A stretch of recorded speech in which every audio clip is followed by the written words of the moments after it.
Let the weak say I am strong. Let the poor say I am rich. Let the blind say I can see.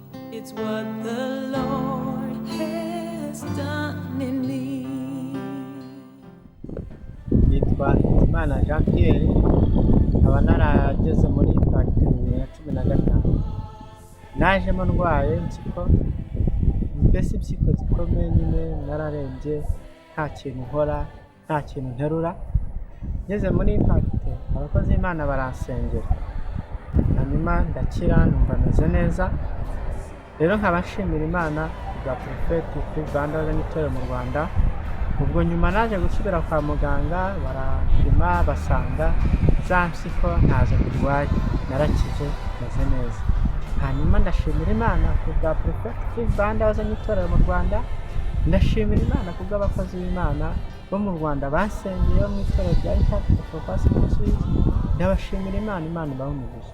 Kandi ndashimira Imana na Prophet Free Rwanda wazanye itorero mu Rwanda. Ubu ngubu meze neza, narakize, nta kibazo mfite, ndakora ibintu byose n'ibisubizo kwa muganga bamenyeretse ko nta kibazo mfite.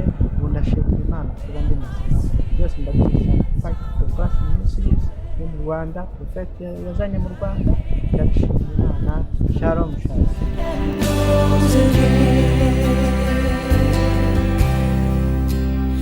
Let the weak say I am strong.